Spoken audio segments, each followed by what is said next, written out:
Today we are joined by David Petrone. Coach Petrone is a Brazilian Jiu-Jitsu Black Belt, NOGI World Champion, and a 7-time world podium finisher. With over 40 years of experience, he's known as the Catch Cradle King and has developed the Blackout Hybrid Cradle system, which blends modern technical cradling for gi and no-gi grappling. His instructionals have been featured on BJJ Fanatics and Fanatics Wrestling. The mixture of the old and new, wrestling and jiu-jitsu, has made him a sought-after coach and recognized innovator in the grappling world. Welcome to the show, David. Oh man, thank you, Ed. Thanks for having me, and it's good to see you again. Yeah, it's good to see you as well. Yeah, Mhm. it's always fun when I get to do these with folks that I've actually met in person, which is definitely. Well, yeah, for sure. And then just let me say, as I did in person, I'm super grateful for the support, all the attention and everything. You guys, yeah, like I said, organically, that's how this thing grows. So I'm appreciative of the attention that you guys have given it. Oh, really appreciate it. Thank you. So we'll dive right in, and Sure. sorry, yeah. We usually talk about folks, background in jiu-jitsu, but I think I'd be remiss if I didn't talk about sort of, your diverse grappling background and knowledge base. Can you tell us a little bit of what brought you to, or your origins, let's say, of grappling? Well, for sure. It always starts with youth wrestling. I was fortunate enough to get an early start. I was really dedicated through my high school years. I had a successful career, although I will say I did live a little bit of a alternative or a different lifestyle. I did have opportunities to continue, my wrestling career, so to speak, but I did choose a different path. But I will say that for the time that I did take off, it was always with me as you learn or you grow into the sport or art. It builds character. It uh, uh, like presents like a day you kind of carry yourself differently.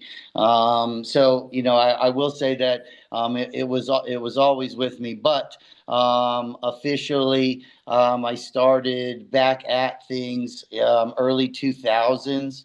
I started training with Dean Thomas, early kind of NHB stuff. He kind of like a more MMA jiu-jitsu experience, but I really, I can strike. It's kind of easy to start to let loose and throw punches, but that's not really my thing.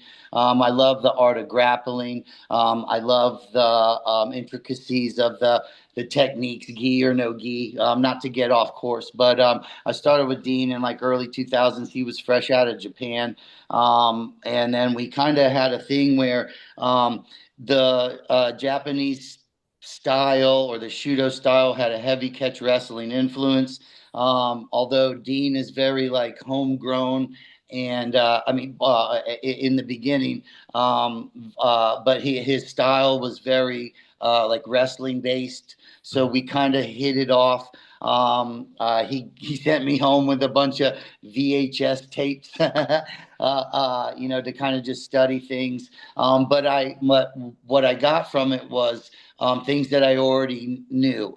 When I was young, I spent most of my summers through my youth going back and forth to Pennsylvania, where I had exposure to top guys of I'll say like my generation. There was no MMA. It was just Olympic, collegiate, national wrestling.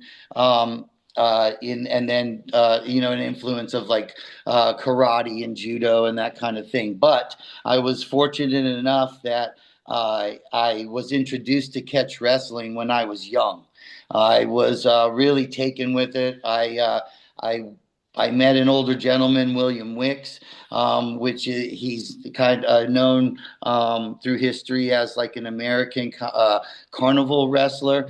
That was my introduction to him. At the time when, in my youth, the thing was like a national, kind of high school, college nationals, and then a Olympic, run kind of thing.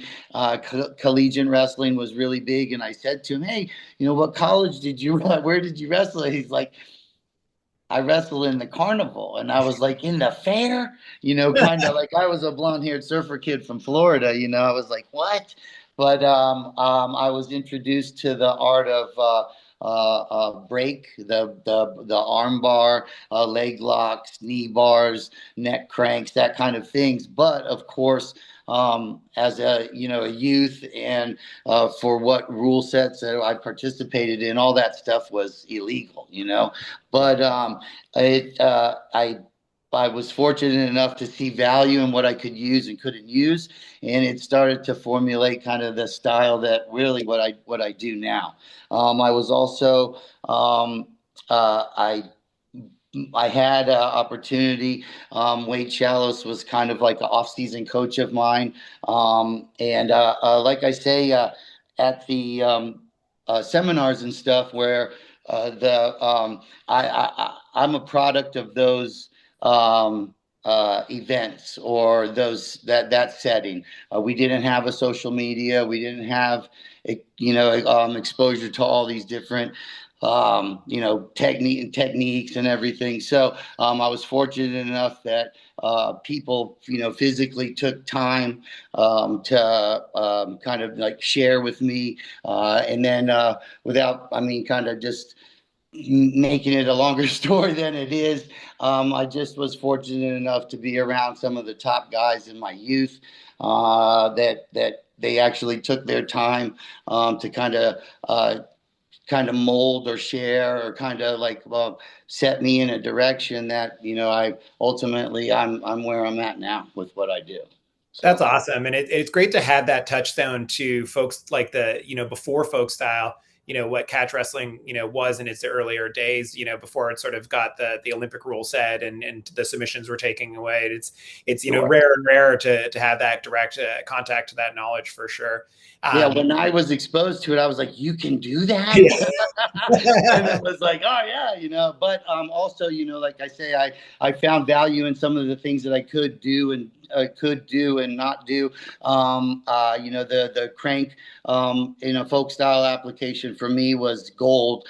I would just kind of rough rides from top referee position, like ball and chains, kind of grind the Achilles off of the top position. This just a little bit of elbows here, elbows there, making the ride a little bit rougher, without crossing into disqualification or something. But for those that weren't experienced to it, it was a lot for them. So I learned early on how to get reactions out of opponents based on these kind of techniques or applications. I always tell students that catch wrestling is essentially pain compliance. I love the interaction and stuff, but I just honestly had to respond to. I'm older, so, but I did have to respond to a comment where the guy was like, "Hey, you're using." Pain instead of like pressure, and I was like, 100%. I'm absolutely using pain. You know why? Because, bro, real men don't tap the pressure. It's just like, sorry, I couldn't help it. Couldn't help it. But I just said, like, yeah, for real. But let me explain the fight science about what we're doing and why I'm doing it, that kind of thing. So, yeah, 100%, and honestly, most of the time it's to kind of, like I say this in other interviews, it's to take your opponent away from their game plan. It's a mental warfare. It's a psychological attack. My guys are, and then dudes are tough nowadays, mentally, physically. Their will, like I say, maybe their wife is in the stands, or their kids, or their team's yelling for them. Guys don't want to give it up. So, whether it be taboo or within the rule set, I feel that you nowadays have to present something just a little bit different to get it. Yeah, change the script a bit, for sure. Mm-hmm. When did you fall in love with Brazilian Jiu-Jitsu, specifically the gi or the BJJ side? So it was around 2002. I was introduced to it, and I was like, "Wow, this is." Whew.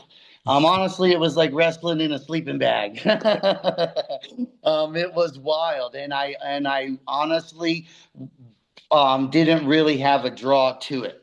I have another kind of long story. Long story short, I I knew a family in Costa Rica. The kid was small when I knew him. I went back on a vacation. He was grown up and says, "Hey man, are you still doing your wrestling and your stuff? You got to come do jujitsu with us." Blah blah blah. I had to kind of postpone it, and then when I came back to the States, I was like, "Man, let me look into this." Because I had, was already comfortable with what I was doing. I just found the gi and material to be challenging, one, and then a little cumbersome and whatnot. But man, Ed, as soon as I got into it, I'm getting goosebumps. Yeah.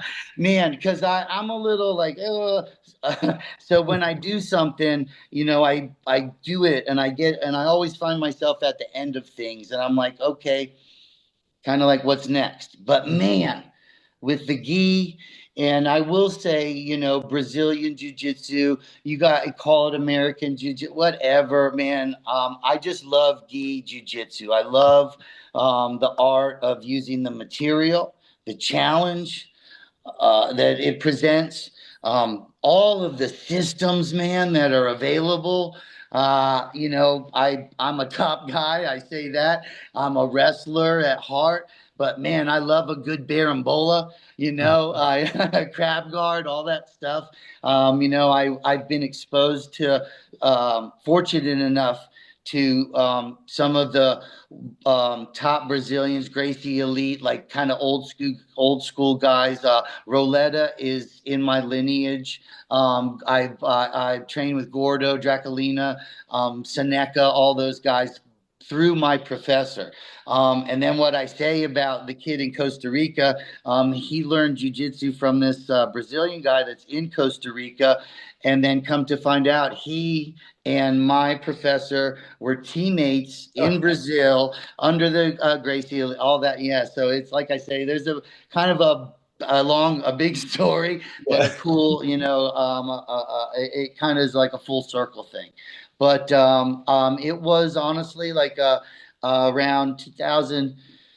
Took me a little while, about 2010, 2011, and then I just went for it, man. And I will say, utilizing the gi and the tempo of the combat or the rolls. It's a little bit of guys go for it, but it's a Mhm. little bit of a slower game, and it really started to kind of open up doors for me where I could see like, hey. Now's a good time to apply, my wrestling. Now's a good time I can use this cradle system, and then like I say, once I once I started to apply it just blew up through the use of the material. Super. And it just added a whole nother dimension, and really opened the envelope or pushed the envelope for evolution in this sport or in this art. What I do in the gi is a true mix of traditional jujitsu and wrestling, 100%. It's really fascinating what you can think of when you're not, in an endless scramble while you're in Lycra, right? Yes. Like, you've got a little bit Aha. more time to. And I enjoyed your thought. What I like about grappling and gi grappling in particular is it's a question with no answer and many answers. It's Yep. this kind of interesting mix of the two of them where you can just live with it forever and never find the solution, but find solutions. Yeah. I, I think we touched a little bit on this, but that hybrid system you've talked about, your mixing of BJJ, wrestling, Shudo. Mhm. Did you have many experience any friction when you first started out, or any funny stories from that period? Well, I mean, I get it from both ends. The Brazilian guys know that the wrestling. Once you understand real jujitsu. They're trapping systems, or they kind of touch you over here because they want to lift your foot up over here, kind of thing. And I say that too. I was very fortunate that my jujitsu instructor was kind of like a, hey, here's the back of the book thing. And then, once you understand it, you'll be able to apply your wrestling. Mhm. Yeah, so I just, it's kind of like it goes, it's not one or the other for me, and yeah, uh-huh. I think that leads well into what I was going to ask next, which is I like your description of the Blackout grappling program as a hybrid system. That it's really kind of like a mixture of both put together. And maybe just delve into that a little bit of what brought to mind the hybridity of it when you were deciding to put it together. So it is that where, like and I've said this, I think I said this before, where it's tough, man. Where guys say they train jujitsu here in Las Vegas. You guys train jujitsu in Canada, in Florida. Everybody's kind of, we all learn the same things. You become familiar with the techniques. I've explained this before, where certain movements you can kind of read, and you go, oh, I know he's going for this or going for that. So it's always been for me to kind of present something a little different. And then once that's applied, your opponent again is kind of like, they're taken away from their game plan. In those moments, they're made vulnerable. So I find that too, where honestly, in the heat of the moment, I try to find value in what I can. It may be a jujitsu technique. It may be just a catch wrestling application. Maybe gotta poke the guy in the ribs, kind of thing, to make him pop his head up. Whatever I can utilize in that. That's where you have to have an open mind, and a lot of people just follow tradition, and it falls into this. That's why there's such like a flow or a roll, because and I know, and you're going to do a move, and I'm going to do a move, and it kind of goes back and forth. But I've always just kind of been that, like, stylistically, the wrench in the wheel. Yeah. I disrupt the flow, just kind of corrupt the roll a little bit, but it has to be that, in order to, kind of like, we'll say, be successful in that situation. Whether you're training and you want to flow roll with a buddy or something, you're not gonna just like, well, hold him down, with pressure. The art of pinning for pressure. He's not going to go anywhere. He's not going to go anywhere. But in a live situation or a match or something, I'm certainly not going to feed my opponent framework or structurally, just kind of like a frame for them to work off of or continue their next technique. So that's kind of the idea behind the hybrid style, is ultimately to kind of shut things down before they get started. I love it. I think that's great. I love the idea of taking away the roadmap, or presenting a different one. A couple of different paths that they haven't taken before. For sure. And then I say, with all of that physicality, there's a mental thing going on. Guys are accustomed to, fighting the rear naked, wrist control, that kind of stuff, and then the placement of their chin. But it's a whole different thing when you come across the face, with a, tactically applied cross face. Everyone complains about the crank. In actuality, it was put in place as a safety measure in the early days. You and I have talked about that. But it also is a little bit of a shock, and an element of surprise, which, everything happens. We say this, milliseconds within a blink of an eye, during, a live roll. And so this guy is like, oh, okay, I got to get this, I got to get the choke, protect myself here. And then, it's a different situation through the application of like, cross face crank. It's Yep, not yep. just that. It's more like, hey, wow, oh, this hurts.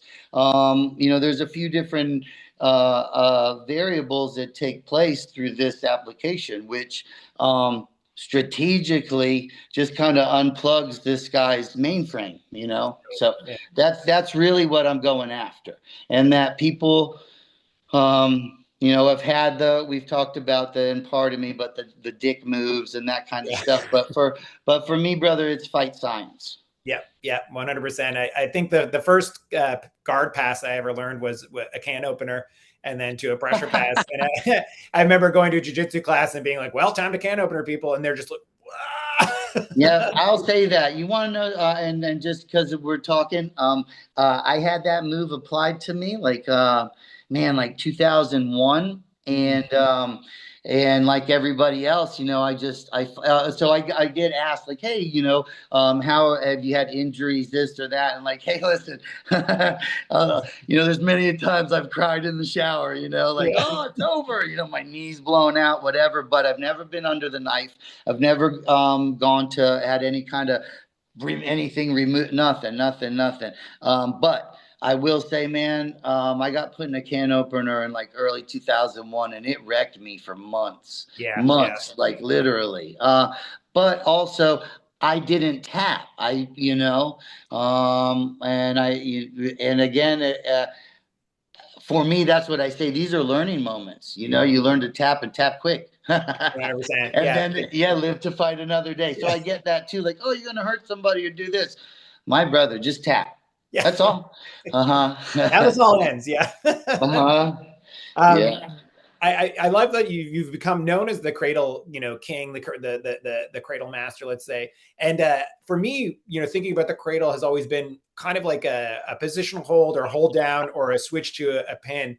And I remember seeing a video where you transferred it to take the back, and it blew my mind. So I just would love to see like what is the cradle to you? Is it is it a pin? Is it a position? Is it what when you think of the cradle? How do Man, you I get? love this question. I love it. I love where you just went with this. Oh, I did it again. Look.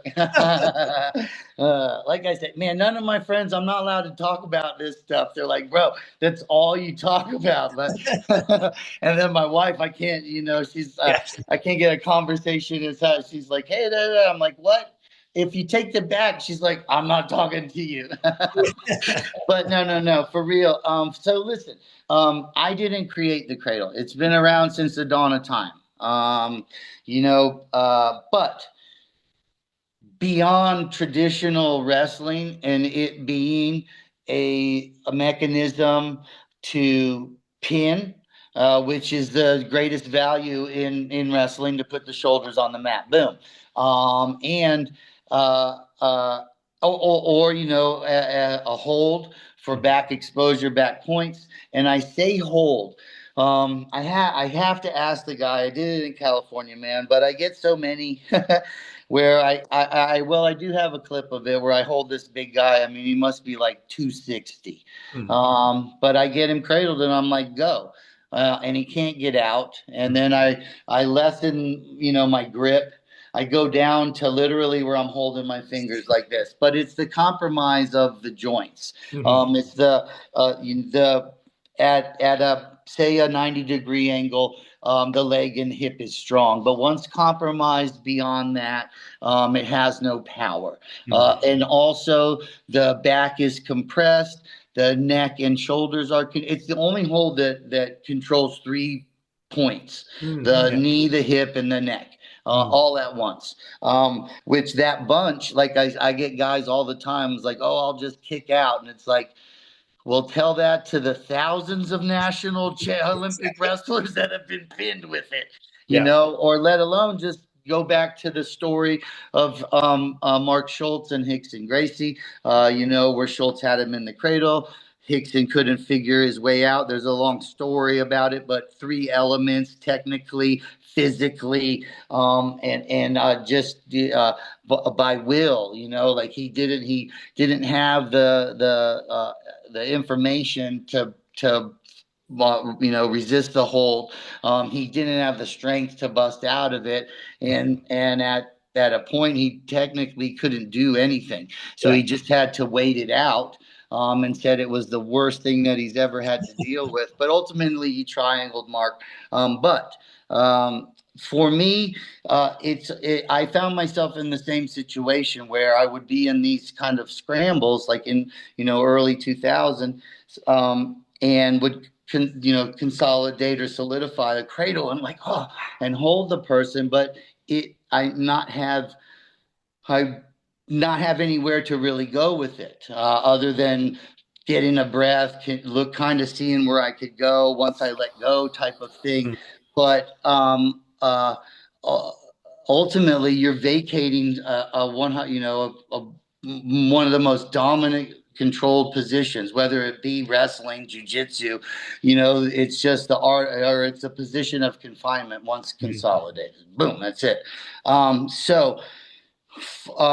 For me, I honestly started to become aware of their reactions, how people, what they presented to me, big guys, tactical guys, these little guys, angry people.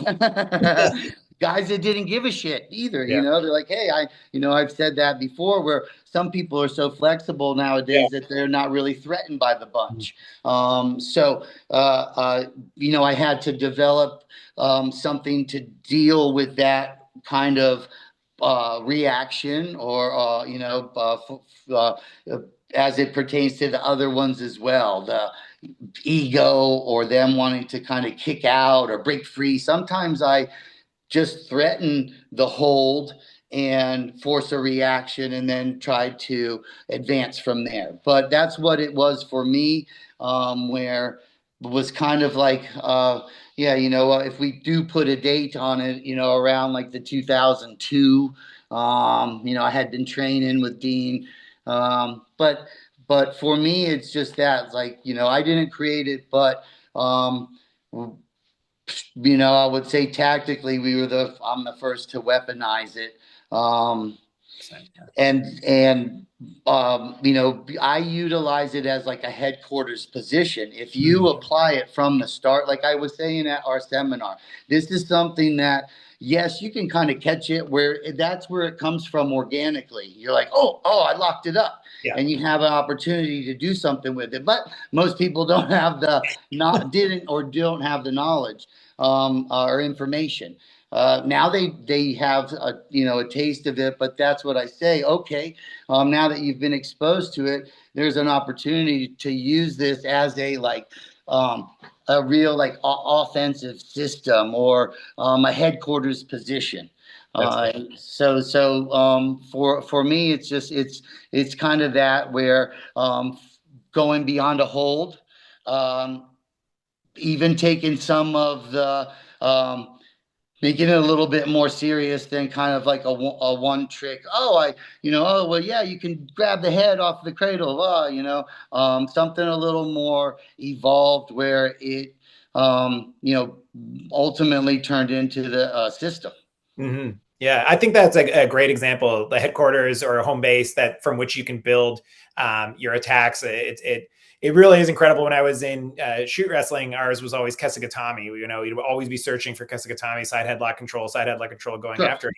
But obviously not always that great in jiu-jitsu for people who can take her back. So the cradle just offers you that moment of breath, that moment of contemplation, to then build your attacks. I love it as a 100. So I look at it as a everyone calls this like physical chess, or they jiu-jitsu, and they put the chess pieces. But for me, I can explain it as that. It's like a check position. And ultimately, we're in this the art of this or the game is to try and be one or two steps ahead, correct?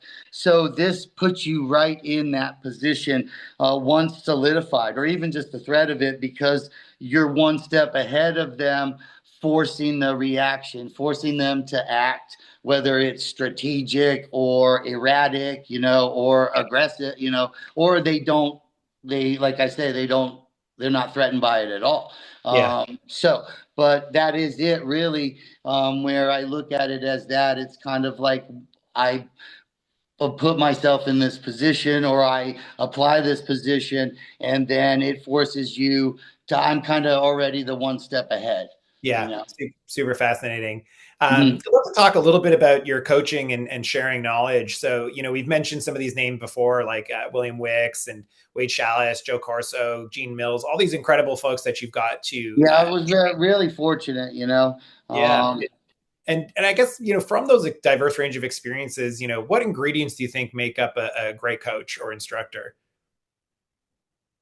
So, man, that these are like real questions, bro. No, it's great. Because that's important to me. Because a lot of guys, you know, um, and I've been around a lot of the top, a lot of the top guys within this community.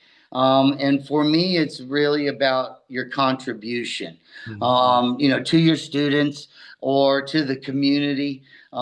As far as like a good like coach, of course, you have to be understanding, open-minded. You have to find value in what your student presents or what they possibly, have the potential to do, beyond, what they believe in themselves, or, you know what I mean? You just have to, Yeah, 100%. find, what, truly they, are able to do, under whatever, situations and stuff, to just try to bring the best out of them. Hmm. Um, uh, but I will say I just had this kind of question as pertains to law enforcement and the teaching of security, Leo, that kind of stuff, or first responders, and it's a little funky based on their scheduling and stuff like that, but it still is something that has to be nurtured. They can't get there all the time, so you have to be happy to see them when they are there. Their training has to be all, more specific to what they do. The hobbyist, hey, this guy has to go to work in the morning. You know what I mean? So, Yeah. but you also want them to have fun. But you also want them to learn where, like I say, at that point, it starts to, even at different ages, it affects character. Mhm. It has an effect on your presence socially. I say that too. Like, I just by the knowledge that I've had, I've always, had like a level of confidence, almost the opposite, which it should be. Has I'm not looking to engage outside of anything that's or organized, so to speak. Yeah. I say that too, with respect to the Krav Maga people and all that stuff, but and I've been doing this for like 40 years, bro. But a knife or a gun comes out, I'm gone. Yes. I'm good. Beat Uh, your feet. Beat your feet. Yeah.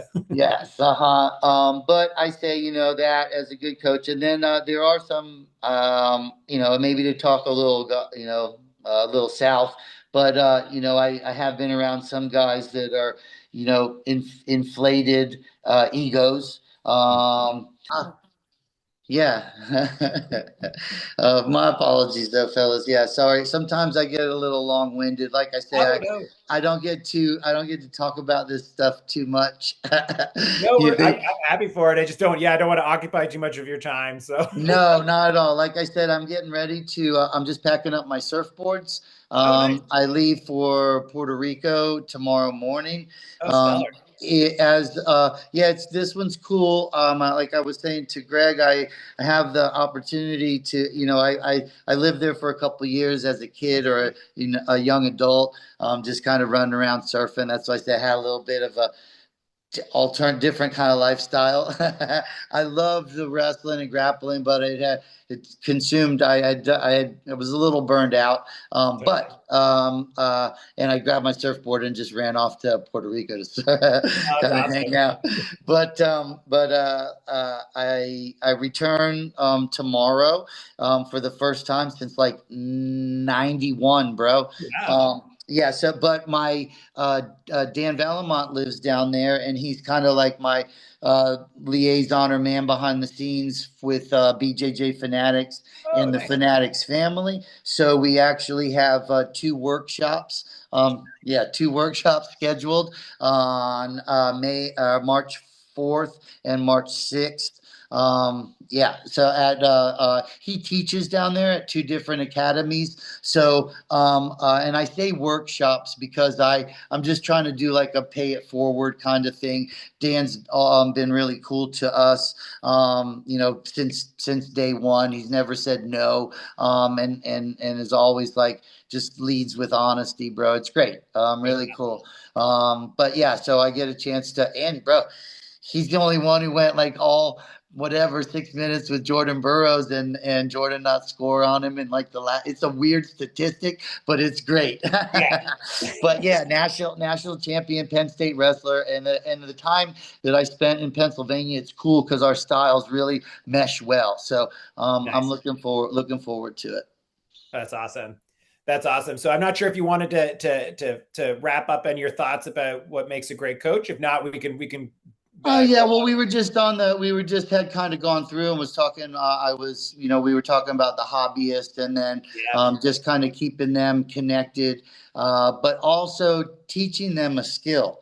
Mhm. But it also depends on what they, but that what their journey is or their path is. If they want it for exercise, they or compete, challenge themselves.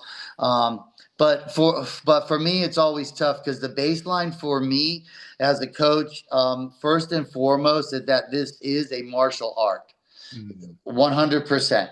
This is and through jujitsu, it's more of they note it as like the smaller man's art, but I Mhm. say the whole defensive or ground fighting off of your back and off of your butt, the seated guard, that kind of thing, was put in place more so based on like a threat or a self-defense application.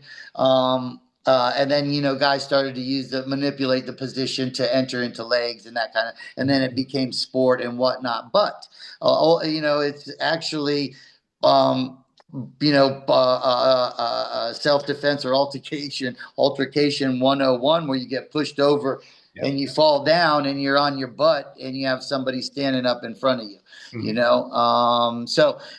But for me as a coach, it's that, first and foremost, a martial art. And then from there, it just depends on the individual, where Yeah. you want to take it. I love that approach, right? That put the person first kind of thing, and it's not a Procrustean bed where you can just shove everything in and make sure it fits, one size fits all kind of deal. Yeah, I love that. I know. And then Marcio's going to kill me too, because, they go, oh, jujitsu's for everyone. And it's like, nah, it's for some people. It's for the people Yeah, that want to do it, yeah, but you also have those moments of people that, they're a little hesitant, and then they find themselves or find some, like I said, it was that for me where I was kind of turned off by the gi. And then once I was like, man, the fact that I've had to deal with a sweaty wrist or a slick ankle, or I've missed a leg. The fact that I can hold the material, hold your pants, and yeah. not let go. I love it. But yeah, so I say it's as a good coach, you want to just put the person first. That's awesome. Yeah, it's incredible how much that first class can be and not be an indicator of how long a person will stay. I've had guys try to walk out during warm-ups. Yeah. Yeah. So And we'll then go to, especially with what I teach as well, yeah, I don't know. I think we joked about this at the seminars, like how many times can you take a knee on the neck yeah, before you're like, okay, coach, next move, you yeah. know? I love this one, but yeah, yeah. Let's see some of If everyone's face is red on one side, you know? yeah. Let's get back to the push-ups. Actually, I'll go back to that. Yeah. And then we always finish off with just a few quick rapid fire questions. And we've kind of gone Cool. over this one a little bit, but I do like this idea of gi or no gi. Which would you pick? Oh man, these are supposed to be rapid fire, but this is like a man, gi or no gi. I say no. Man, God, I no, man. It's a tough one, brother, because I scream that it's not one or the other for me. Because I 100%. get, but I will say a no gi because the majority of the time, like I'm in flip flops and a tank top. Yeah, You know. yeah. Just put the Hmm. board down. Let's go. Yeah. Yeah. um, No, I'm not like that. Just don't take off in front of me. That's yeah. all. The next one is points or submission only.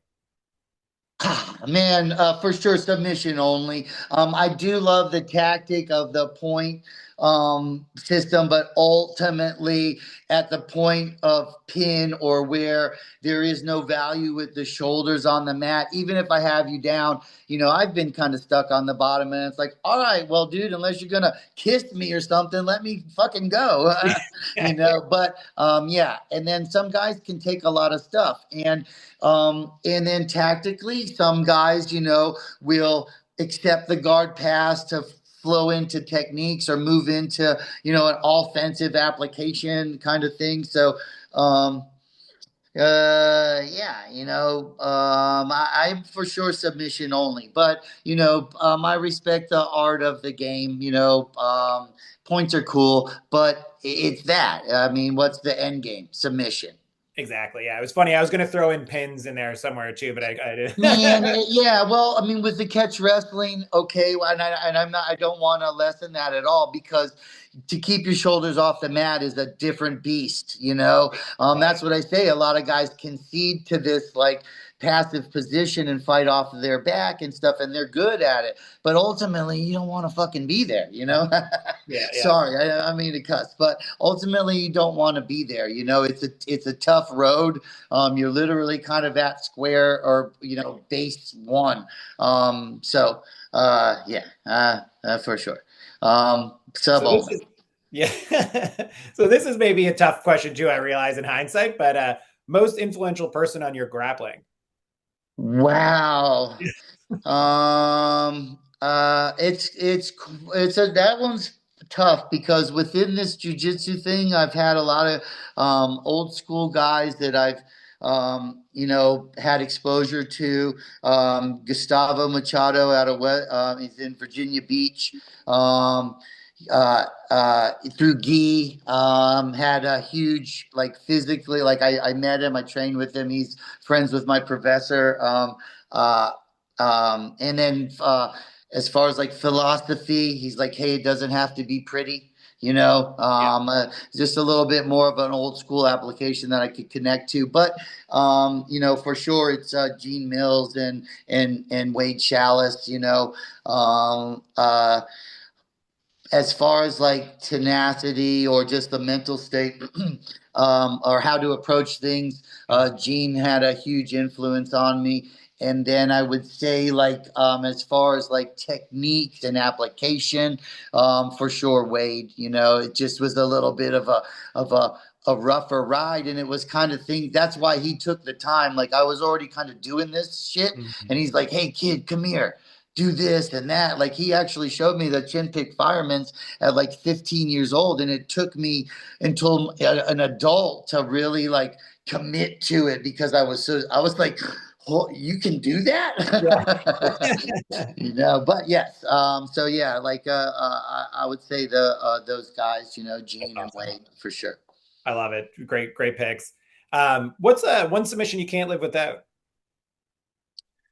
Oh wow, you mean kind of like my go-to or something Yeah, just like that?